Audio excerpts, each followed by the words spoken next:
નમસ્કાર વિદ્યાર્થી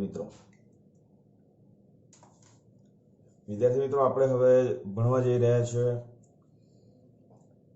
એક સ્લિટ વડે થતા ફ્રોનહોફર વિવર્તનમાં મધ્યસ્થ અધિકતમ સમજાવો। આ તમને ક્વેશ્ચન તમને 2 માર્કમાં પૂછી શકે છે કે એક સ્લિટ વડે થતા ફ્રોનહોફર વિવર્તનમાં મધ્યસ્થ અધિકતમ સમજાવો। બરાબર, તો સૌથી પહેલા તો વિદ્યાર્થી મિત્રો આપણે એ તમને હું સમજાવી દઉં કે 2 પ્રકારના આમ તો વિવર્તન છે। એક જે છે તે ફ્રેનલ વિવર્તન અને બીજું છે ફ્રોનહોફર વિવર્તન।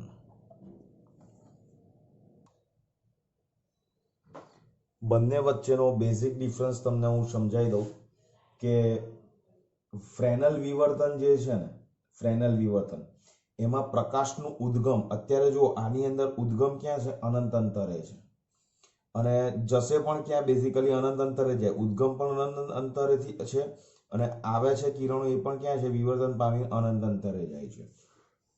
તો ફ્રોનહોફર વિવર્તન જે છે ને એની અંદર ઉદ્ગમ જે છે એ અનંત અંતરે હશે અને તરંગો આપણને મળશે એ પણ અનંત અંતરે હશે। તો આ ફ્રોનહોફર વિવર્તન છે। હા, આપણે આની અંદર એક વચ્ચે લેન્સ મૂકીને એને કેન્દ્રિત કર્યા છે, આપણે આર્ટિફિશિયલી કર્યા છે, બરાબર। તો આ જે છે એ ફ્રોનહોફર વિવર્તન છે। અને ફ્રેનલ વિવર્તન કોને કહેવાય? કે પ્રકાશનું ઉદ્ગમ અને આ અડચણ, આ સ્લિટ છે એ બે વચ્ચેનું અંતર અને આ જે સ્લિટ છે એ અને પડદા વચ્ચેનું અંતર જો પરિમિત હોય, નિશ્ચિત હોય તો એવું વિવર્તન આપણું જે છે એને આપણે ફ્રેનલ વિવર્તન કહીએ।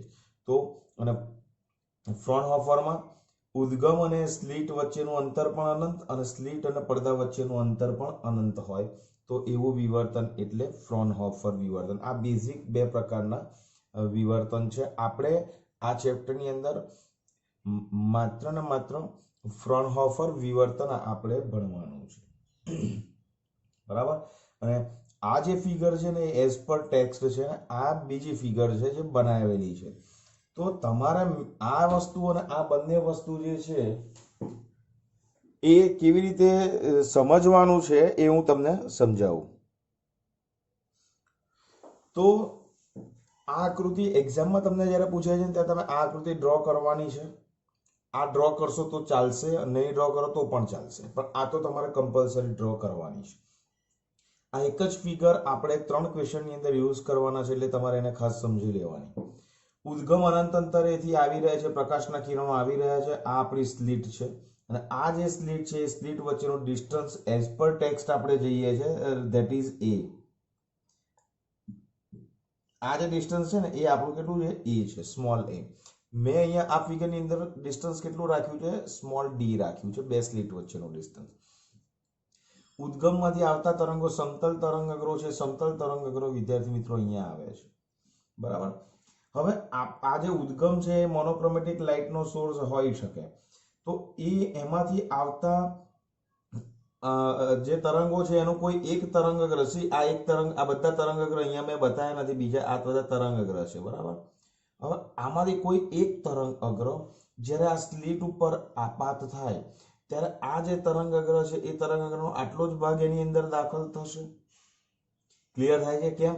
તો કે આ જ અહીંયાથી આ બિંદુ અને આ બિંદુ વચ્ચેનો જે ભાગ છે એટલો ભાગ જ તરંગઅગ્રનો આની અંદર દાખલ થશે અને એટલે તરંગઅગ્રનો મર્યાદિત ભાગ આની અંદર દાખલ થાય તો આપણે એની વ્યાખ્યા ભણી ગયા કે તરંગઅગ્રના મર્યાદિત ભાગથી નિપજતી જે અસર છે એ અસરને આપણે શું કહીએ છીએ?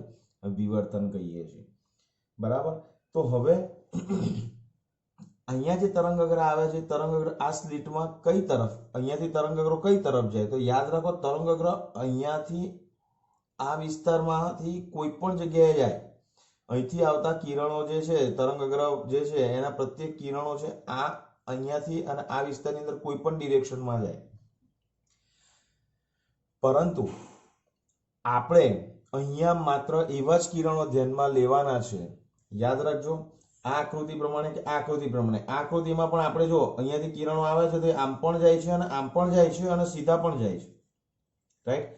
આ જે છે ને એ અહીંયા પડદા પરનું બિંદુ સી છે અને આ એમ એ આપણી સ્લિટનું મધ્ય બિંદુ છે અને મધ્ય બિંદુમાંથી આ રેખાખંડ ડ્રો કરીશું તો એના લંબ દ્વિભાજક કહેવાય અને આપણો સામાન્ય રીતે અહીંયા પડદો હોય છે, અહીંયા પડદો હોય છે, બરાબર.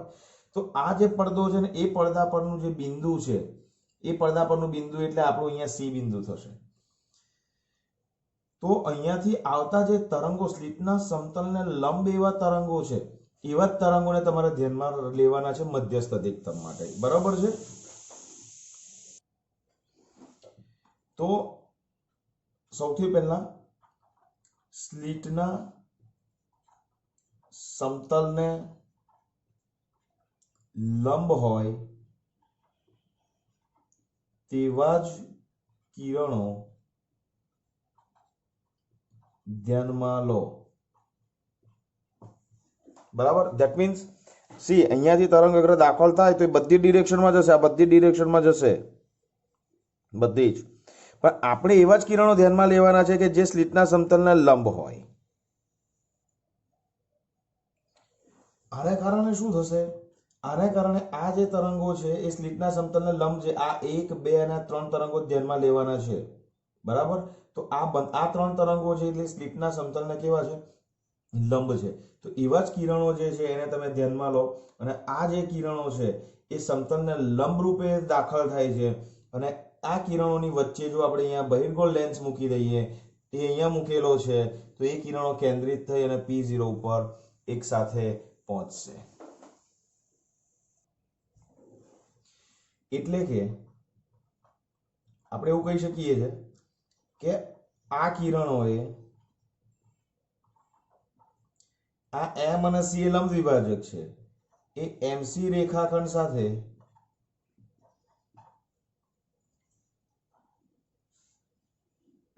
કેટલો કોણ બનાવશે? આ સમાંતર કિરણો છે સ્લિટના સમતલને, એ MC રેખા સાથે કેટલો કોણ બનાવશે? તો કે 0 કોણ બનાવશે, બરાબર. તો એ જે છે એ આ કિરણો MC રેખા સાથે theta is equal two 0 degree ખૂણો બનાવશે.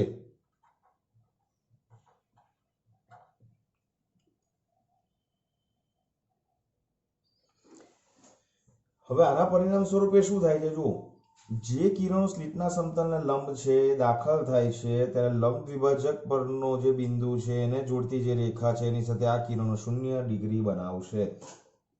હવે બીજી વસ્તુ શું થાય છે કે જે કિરણો અહીંયાથી જાય છે એ બધા બહિર્ગોળ લેન્સ ઉપર આપાત થાય ત્યારે બહિર્ગોળ લેન્સ એમને શું કરે છે? એક સાથે P0 પર પહોંચાડે છે. હવે બધા જ તરંગો યાદ રાખજો, આ બધા જ તરંગો આ જે P0 બિંદુ છે, P0 બિંદુ પર એક સાથે કેન્દ્રિત થાય છે. તો તમને એવું લાગે કે શું A માંથી નીકળતું કિરણ અને B માંથી નીકળતું કિરણ, આ બંને કિરણો તો એક સરખું જ અંતર કાપે છે એવું કહી શકીએ. એટલે એવું આપણે માની લઈએ કે P0 પર જ્યારે લોકો પહોંચે છે ને ત્યારે એક સાથે પહોંચે છે. પરંતુ એક કિરણ આ લો અને બીજું કિરણ આ લો, તો તમે ધ્યાનથી જુઓ, એક આ કિરણ જ્યારે અહીંયા પહોંચશે P0 પર, અને એક આ મધ્ય બિંદુમાંથી નીકળતું કિરણ P0 પર પહોંચશે, તો આ બંને વચ્ચે પદ તફાવત જે છે એ પદ તફાવત સરખો છે એવું લાગે છે? શું બંને સરખું ટ્રાવેલ કરશે એવું લાગે છે? તો કે ના, આ કિરણ જે છે એ કિરણ શું કરશે? ઓછું ટ્રાવેલ કરે છે, આ કિરણ વધારે ટ્રાવેલ કરે છે. તો આ P0 પર એ સાથે પહોંચી શકે નહીં એવું તમને લાગતું હશે, પણ એવું નથી. શું થાય છે?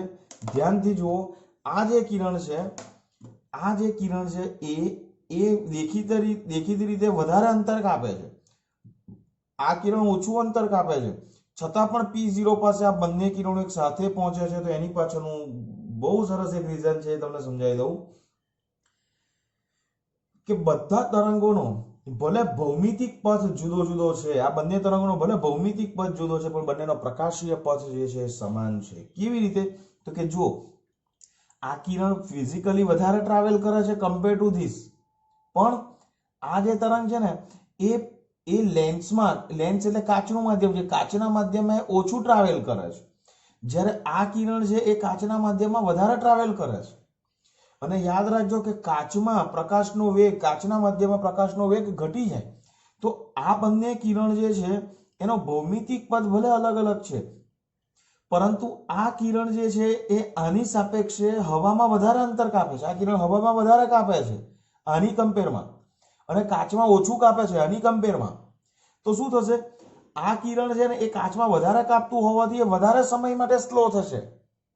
એટલે પાછા બંને બહાર નીકળશે ને ત્યારે P0 ઉપર એ પડદા પર પહોંચશે ત્યારે લોકો સાથે જ પહોંચશે. તો એને કારણે પદ તફાવત જે છે એ પદ તફાવત આ બિંદુ પાસે શૂન્ય થાય. હવે કેવી રીતે? તો એનું એક મેથેમેટિકલ સ્ટેપ પણ તમારી પાસે છે, તમને ખબર છે કયું એ બી બતાવી દઉં તમને હું લોકોને કે કેવી રીતે પદ તફાવત સમાન થાય. તો જુઓ, આ જે ડિસ્ટન્સ છે એ ડિસ્ટન્સ છે, ધેટ ઇઝ આ આપણો L છે, આ આપણું N છે. ઓકે, અને આ બિંદુ જે છે એના પરથી આપણે આ બિંદુ ઉપર લંબ ડ્રો કરીશું તો આ બિંદુ મળે છે આપણને Q.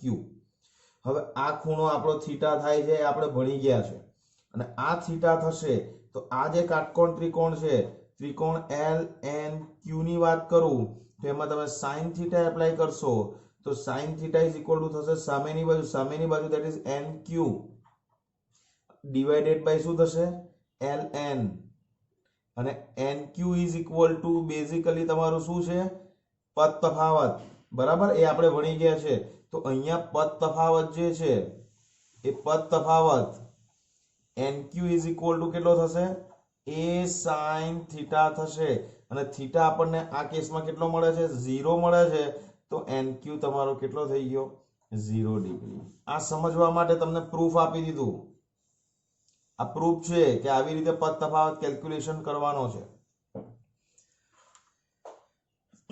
બરાબર, તો જે કિરણો હવામાં ઓછું અંતર કાપે છે એટલે કયું આ કિરણ, જે કિરણો હવામાં ઓછું અંતર કાપે તેમણે લેન્સમાંથી વધારે કાપવું પડે. તો લેન્સમાં તેમનો વેગ હવાના વેગ કરતા ઓછો હોય એટલે કે P0 ઉપર આ બધા તરંગો એક સાથે આપાત થાય, પરિણામે એમનો પદ તફાવત શૂન્ય થાય. તો કળા તફાવત પણ શૂન્ય થાય. એટલે એનો મતલબ એ કે P પાસે પહોંચતા તમામ તરંગો P0 પાસે પહોંચતા તમામ તરંગો ની કળા કેવી થઈ જશે સમાન થશે. તેનો મતલબ એ કે આ બિંદુ પાસે માટે P0 બિંદુ પાસે હું આ આકૃતિ પરથી લઉં છું, આ આકૃતિ પર એ બિંદુ કયું છે C બિંદુ, એટલે કે C બિંદુ પાસે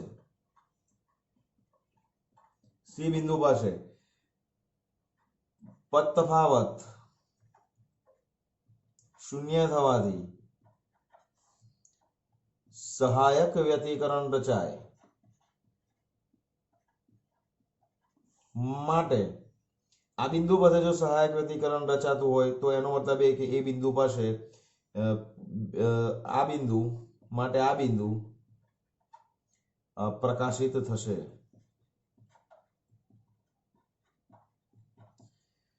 બરાબર, અને આ જે બિંદુ છે એ બિંદુને નામ આપી દીધું આ બિંદુ એટલે કે બિંદુ C પાસે પ્રકાશિત શલાકા રચાતી હોવાથી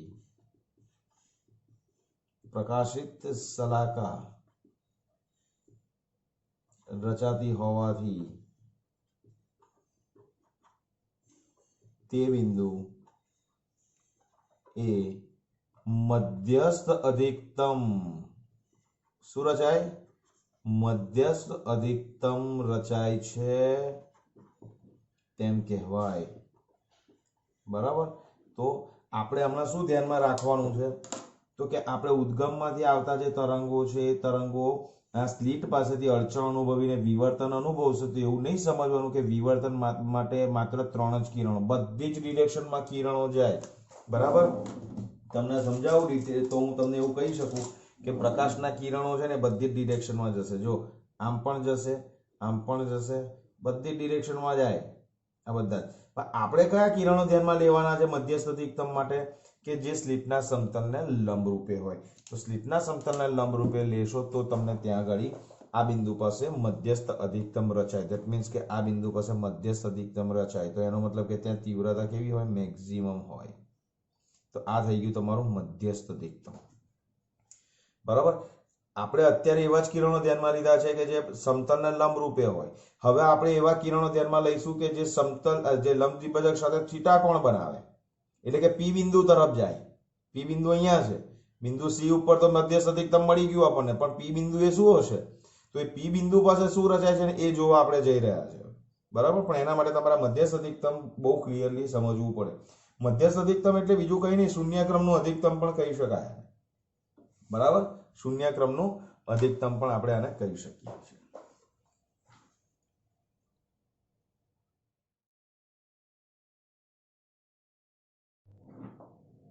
ચાલો, ગુડ મોર્નિંગ વિદ્યાર્થી મિત્રો. પ્રશ્ન તમે વાંચી શકતા હશો. એક સ્લિટ વડે થતા ફ્રોનહોફર વિવર્તનમાં પ્રથમ ન્યૂનતમ સમજાવી n ક્રમના ન્યૂનતમની શરત મેળવો. તો તમે મધ્યસ્થ અધિકતમ તો સમજી ગયા કે મધ્યસ્થ અધિકતમ અહીંયા રચાતું હતું, યાદ હોય તો તમને P0 બિંદુ પર. ઓકે, અહીંયા આપણે મધ્યસ્થ અધિકતમ આપણને રચાતું હતું, આ મધ્યસ્થ અધિકતમ. સેમ એક્ઝેક્ટલી આપણે એક્ઝામમાં આ જ ફિગર ડ્રો કરવાની છે. આ ફિગર ડ્રો કરવાની નથી, પણ સરળતાથી સમજવા માટે આપણે આ વસ્તુ સમજવી જરૂરી છે, બરાબર. તો સૌથી પહેલા આ આકૃતિ પ્રમાણે LN એ આપણી સ્લિટની પહોળાઈ છે અને આ જે ડિસ્ટન્સ છે એ ડિસ્ટન્સને આપણે કેટલી કહી છે? આ ડિસ્ટન્સ બે સ્લિટ વચ્ચેનું અંતર આપણે કેટલું લીધું છે? સ્મોલ a લીધું છે. ઓકે, એ જ રીતે મેં અહીંયા આ ડિસ્ટન્સ કેટલું રાખ્યું છે? આ ફિગરની અંદર d રાખ્યું છે, બરાબર. આપણે હું જે કંઈ પણ લખીશ અહીંયા આગળ એ આ ફિગરને ધ્યાનમાં રાખીને ડેટા લખવાનો છું, પણ આ સમજવા માટે બહુ જરૂરી છે.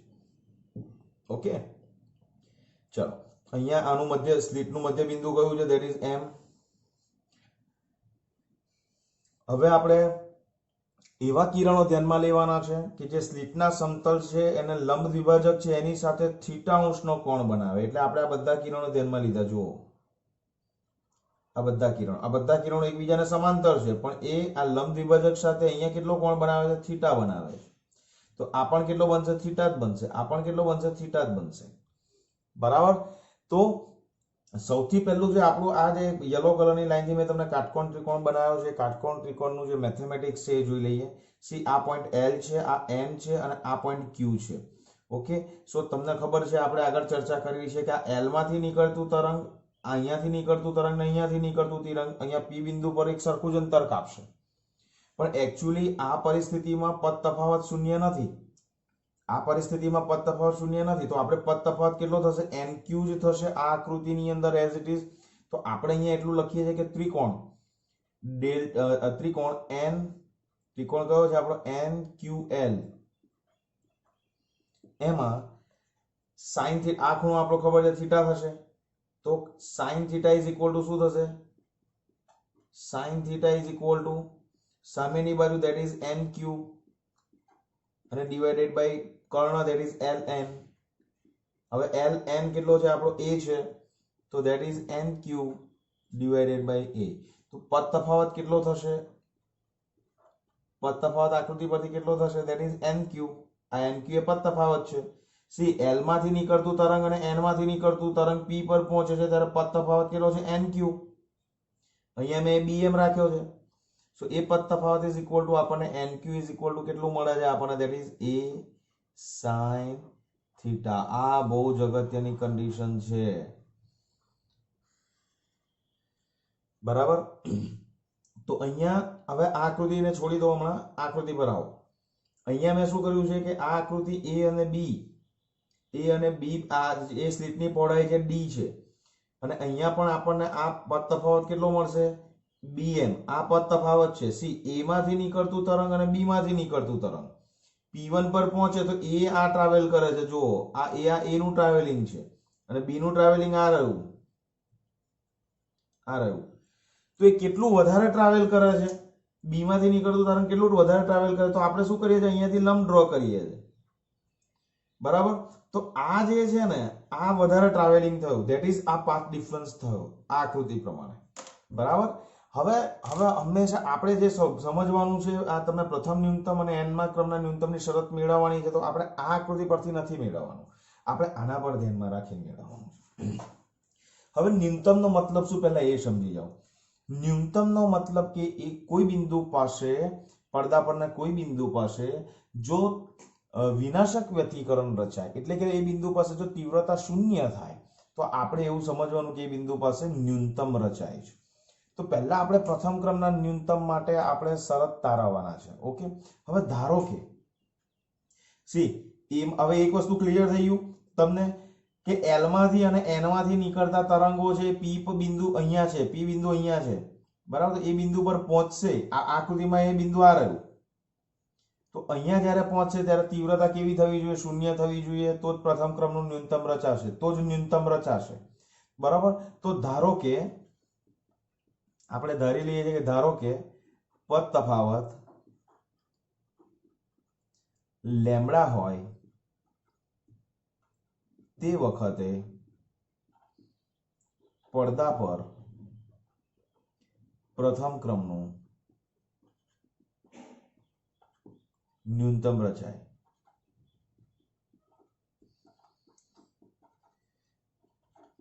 એટલે કે તે બિંદુ પાસે તીવ્રતા શૂન્ય થાય. તે બિંદુ પાસે તીવ્રતા કેવી થાય? શૂન્ય થાય. ક્લિયર? ક્લિયર. અને આ વખતે વિવર્તન કોણ કે આ થીટા એ વિવર્તન કોણ છે. આપણે એવા જ કિરણો ધ્યાનમાં લીધા છે લંબ દ્વિભાજક સાથે થીટા કોણ બનાવે, બરાબર છે. તો આ વખતે આપણે એવું લખી શકીએ કે પી બિંદુ એટલે અહીંયા જે પી બિંદુ છે તે પી બિંદુ એ એમસી રેખા સાથે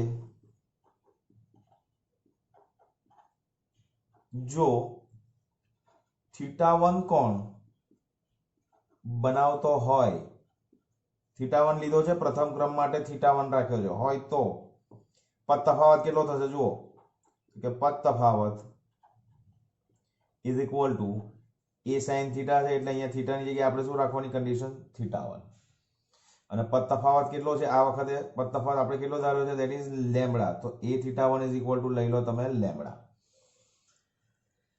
બરાબર.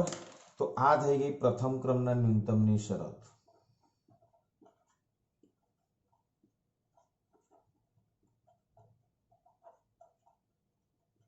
ન્યૂનતમની શરત. હવે જોજો ધ્યાનથી. હવે જો બીજા ક્રમના ન્યૂનતમ માટે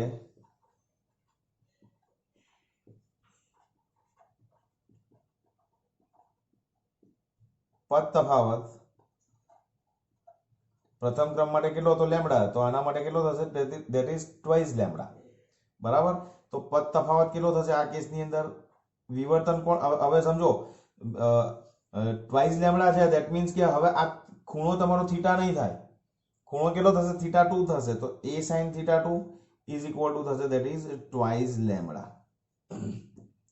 તો θ1 જેટલા પ્રકીર્ણન કોણે અહીંયા લેમ્બડાના ગુણાંકમાં 1 લઈ લઈએ આપણે. લેમ્બડાના ગુણાંકમાં 1, અહીંયા લેમ્બડાના ગુણાંકમાં 2. એવી રીતે ત્રીજા ક્રમના ન્યૂનતમ માટે 3 લેમ્બડા થશે. તો a sin θ3 બરાબર 3 લેમ્બડા થશે, બરાબર. તો આના ઉપરથી આપણે nમા ક્રમની જે ન્યૂનતમની શરત મેળવવાની છે. તો n ક્રમના ન્યૂનતમની શરત કઈ થશે? તો કે n ક્રમના ન્યૂનતમની શરત થશે that is n lambda is equal to a sin θn, બરાબર. a sin θn એટલે n lambda is equal to a sin θn તમારું આ nમા ક્રમની શરત થશે. ઓકે. હવે જો થીટા n નાનો હોય તો sin θn is nearest equal to θn. આ ઇક્વેશન ની અંદર આપણે n lambda is equal to a into θn મૂકી દઈએ. મીન્સ θn જે છે એ કેટલો થશે? n lambda divided by a. આ પણ ન્યૂનતમની શરત થઈ, આ પણ ન્યૂનતમની શરત થઈ, પણ n મા ક્રમની. ક્લિયર. તો p બિંદુ પાસે તીવ્રતા કેવી થઈ જાય? 0. હવે એનો મતલબ એ કે અહીંયા મધ્યસ્થ અધિકતમ હતો. તો હવે હું મધ્યસ્થ અધિકતમ જે મેં અહીંયા તમને બતાવ્યું હું રીડ્રો કરું છું. જોજો આપણું મધ્યસ્થ અધિકતમ આવું થશે. આવું. એટલે અહીંયા તીવ્રતા અહીંયા જો આ તીવ્રતા કેવી આવી ગઈ? મેક્સિમમ, બરાબર. અને અહીંયા તીવ્રતા કેવી થઈ ગઈ? 0 થઈ ગઈ. એટલે અહીંયા 0 બતાવી. હવે આમ જે હજુ આગળ જતા જઈશું તો શું થશે, તો આપણને મેં કહ્યું ને કે જેમ અહીંયા પ્રથમ ન્યૂનતમ મળ્યું એવી રીતે દ્વિતીય ન્યૂનતમ મળશે, ત્રીજું ન્યૂનતમ મળશે, ચોથું ન્યૂનતમ મળશે, એવી રીતે એનમા ક્રમનું ન્યૂનતમ પણ રચાશે. ઇન શોર્ટ, ન્યૂનતમનો મતલબ તમારે શું કરવાનો છે? ન્યૂનતમનો મતલબ તમારે એ કરવાનો છે કે એ બિંદુ પાસે વિનાશક વ્યતિકરણ રચાય છે. બરાબર. તો આ થઈ ગઈ તમારી ન્યૂનતમની શરત. આ આકૃતિ જૂની આકૃતિ છે, સમજવા માટે અહીંયા બહિર્ગોળ લેન્સ મૂકીને એને કેન્દ્રિત કર્યો છે. આ એક્ઝામમાં ડ્રો કરવાની નથી. અહીંયા લખી દઉં છું, પરીક્ષામાં દોરવાની નથી આ આકૃતિ, અને પરીક્ષામાં દોરવાની છે એ આ આકૃતિ. ઓકે, આ આકૃતિ કોમન છે. મધ્યસ્થ અધિકતમમાં આ ડ્રો કરવાની, પ્રથમ ન્યૂનતમ હોય કે એનમા ક્રમના ન્યૂનતમની શરત તારવવાની હોય તો આ ડ્રો કરવાની. અને હવે હજુ આપણે અધિકતમ ડ્રો કરવા જઈએ છીએ તો એ અધિકતમ ની તમારે કન્ડિશન્સ તારવવાની હોય તો પણ તમારે આ જ લેવાની છે ફિગર. બરાબર. ખાલી એમાં આપણે ડિસ્ક્રિપ્શન જ લખવાનું છે કે પ્રથમ ક્રમના ન્યૂનતમ માટે પદ તફાવત લેમ્બડા, બીજા ક્રમ માટે ટ્વાઇસ લેમ્બડા, ત્રીજા માટે 3 લેમ્બડા, ચોથા માટે 4 લેમ્બડા, એનમા ક્રમ માટે n લેમ્બડા. અને આ કન્ડિશન્સ, આ બધા બંને કન્ડિશન્સ, આ જો 2 માર્કમાં પૂછે, 3 માર્કમાં પૂછે તો આટલું લખવાનું. અને જ્યારે તમને એક્ઝામ્પલ્સ પૂછાશે ત્યારે તમારે આ કન્ડિશન્સ યાદ રાખવાની છે. જેમ તમે સહાયક વિનાશક વ્યતિકરણની કન્ડિશન્સ યાદ રાખી છે એમ આની પણ તમારે યાદ રાખવાની છે. ઓકે. અને જ્યાં અહીંયા n બરાબર આપણે શું મૂકી દઈશું, n is equal to આપણું વેલ્યુ કેટલી આવશે, that is 1 2 3 dash dash dash. Okay. n0 નહીં લેવાય. કેમ? n0 લઈ લેશો તો મધ્યસ્થ અધિકતમ થઈ જશે. n0 લઈ જશો તો મધ્યસ્થ અધિકતમ થઈ જશે. ઓકે. એટલે you have to start from 1 2 3 dash dash dash up to n. Okay. તો હવે જોઈએ આપણે આના પછી જોવાના છે આપણે અધિકતમની શરત.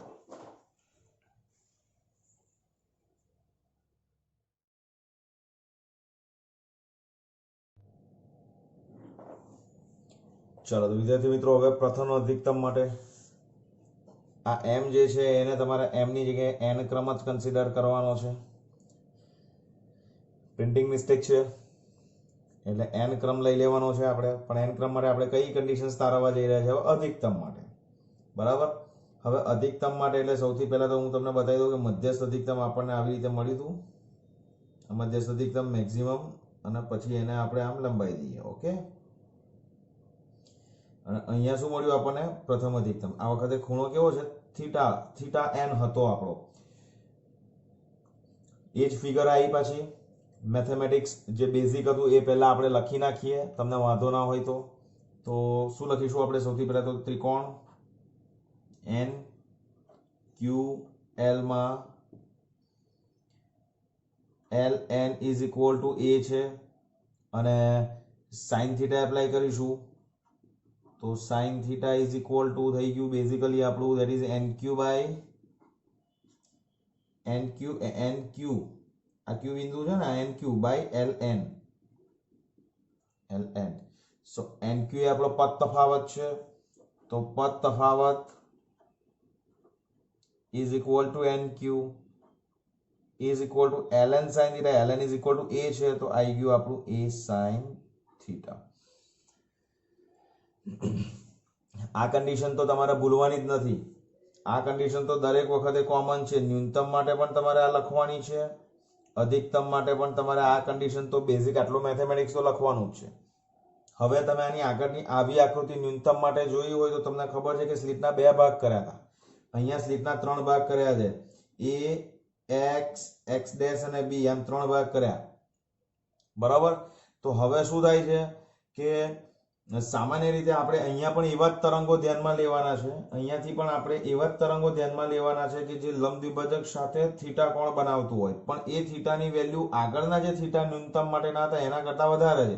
કારણ કે ન્યૂનતમ અહીંયા રચાય તો અહીંયા એંગલ, દાખલા તરીકે તમને થીટા મળે. બરાબર. આ થીટા અહીંયા ન્યૂનતમ મળે, પણ હવે આપણે અહીંયા જવાના છે. અહીંયા તો અહીંયા તમારો એંગલ જે છે એ પહેલા કરતા કેવો થઈ જશે? વધારે જશે. બરાબર. તો આપણે હવે શું કરવાનું છે? સૌથી પહેલા તો અધિકતમનો મતલબ શું કરવાનો છે? તો અધિકતમનો મતલબ કે એ બિંદુ પાસે આપણને કંઈક તીવ્રતા મળે છે. આ બિંદુ પાસે આપણને કંઈક તીવ્રતા મળે છે. હવે અહીંયા તમે સ્લિટના 3 ભાગ કરશો તો શું થશે? 3 ભાગ, આ એક ભાગ, આ બીજો ભાગ અને આ ત્રીજો ભાગ. તો આ બંને 2 ભાગમાંથી નીકળતા તરંગો એવા હશે કે જેમનો પદ તફાવત લેમ્બડા જ હશે, લેમ્બડા/2 હશે. બરાબર? તો એને કારણે એ બિંદુ પાસે તો તીવ્રતા 0 થશે જ, પણ આ એક ભાગ છે, એ એક ભાગના તરંગોને કારણે આ બિંદુ પાસે કંઈક તીવ્રતા આપણને મળે છે. ક્લિયર? તો હવે આપણે થીટા કેવો લઈશું એ ખાસ તમારે સમજવાનું છે. બરાબર? મેઇન વસ્તુ જે છે હવે થીટા છે. તો ધારો કે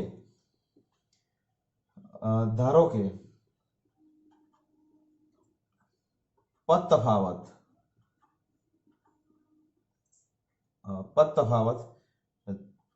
3 લેમ્બડા/2 ધારીએ હોય તો પડદા પર પ્રથમ ક્રમનું અધિકતમ રચાય છે અને તે બિંદુ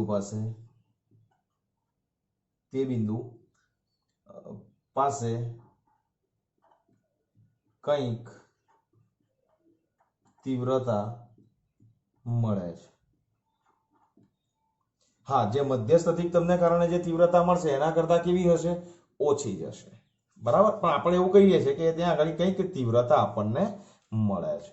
એનો મતલબ એક હવે બેઝિક કન્ડિશન્સ આપણે જે એપ્લાય કરવાની છે એ જોઈ લઈએ કે મેથેમેટિક્સ આપણને શું આપે છે. મેં તમને આગળ પણ કહ્યું છે કે એટલું મેથ્સ છે. તો આપણે અહીંયા ધારીએ છીએ કે કોઈ બિંદુ P તરફ જાય છે, તો P બિંદુ MC રેખા સાથે જો θ1' કોણ બનાવતો હોય,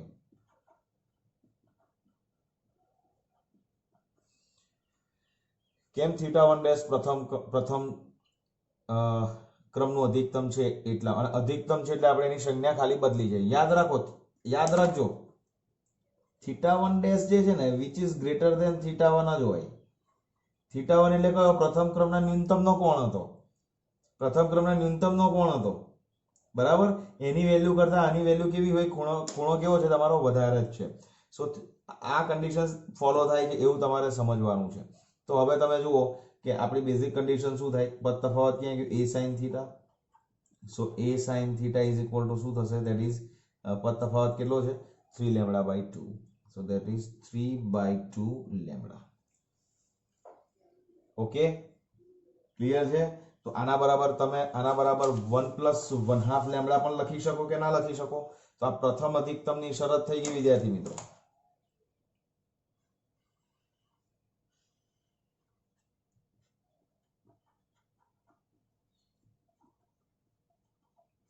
પ્રથમ અધિકતમની શરત થઈ ગઈ. હવે બીજા ક્રમનું ક્યારે મળશે? તો આ જે કન્ડિશન છે ને, તો હવે હું તમને એ બતાવું. જુઓ, જો પદ તફાવત 5 લેમ્બડા/2 થાય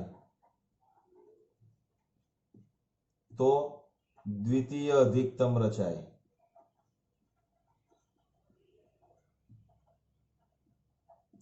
બરાબર? તો a sin θ બરાબર શું થાય? તો કે a sin θ is equal to 5/2 lambda થાય. હવે આ બંને કન્ડિશન્સને આપણે તારવવાની છે. nમા ક્રમની વ્યાપક શરત, nમા ક્રમની વ્યાપક કન્ડિશન્સ આપણે તારવવાની છે. તો આપણે કેવી રીતે તારવીશું? તો જો 3/2 લેમ્બડા છે, 3/2 લેમ્બડા જે છે એ ધેટ ઇઝ 1+1/2 લેમ્બડા થાય. અને આ જે છે એ કેટલી થશે? આ 1+1/2 છે તો 2+1/2 થશે. સમજ્યા? હું તમને વ્યાપક જો આ સમજાવું છું ખાલી. a sin θ is equal to 1+1/2 lambda. આના માટે a sin θ is equal to, આ લખવાની જરૂર નથી તમારા એક્ઝામમાં, 2+1/2 લેમ્બડા. તો m ક્રમના અધિકતમ માટે કયું થશે? સોરી, n ક્રમના અધિકતમ માટે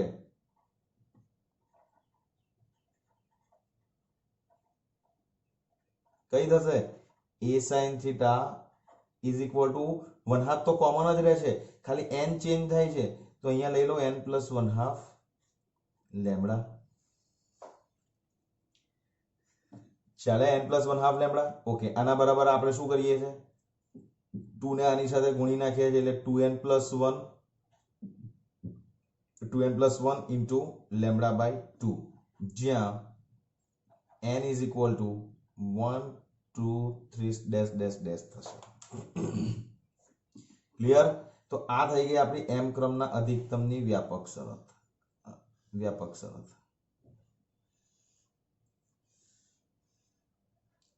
શરત. હવે એને થીટાના ક્રમમાં તમારે કરવાની છે. તો મેં તમને આગળ પણ કહ્યું કે sin થીટા જે છે is nearest equal to theta. તો અહીંયા થીટા n લઈશું આપણે કારણ કે n ના ક્રમની છે. So a theta n is equal two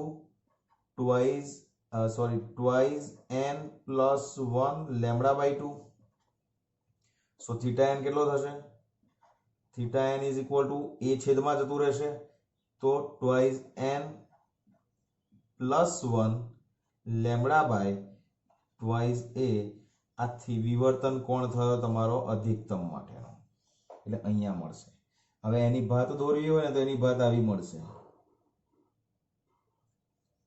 સો આનો કંપ વિસ્તાર વધારે બતાવો, આનો કંપ વિસ્તાર ઓછો બતાવો. કેમ? તો કે અહીંયા પ્રથમ ક્રમનું અધિકતમ રચાય, પ્રથમ ક્રમનું અધિકતમ. સો આ મધ્યસ્થ અધિકતમ, આ પ્રથમ ન્યૂનતમ, આ પ્રથમ અધિકતમ, હવે દ્વિતીય ન્યૂનતમ, પછી દ્વિતીય અધિકતમ, તૃતીય ન્યૂનતમ, તૃતીય અધિકતમ, ચતુર્થ અધિકતમ, ચતુર્થ ન્યૂનતમ, એમ તમારે આગળ જવાનું. અને તમે આની વિવર્તન ભાત, આની તીવ્રતાનો ગ્રાફ તમે જોશો તો તમને ખ્યાલ આવશે કે કેવી રીતે તીવ્રતા વિવર્તનમાં બદલાય છે. બરાબર?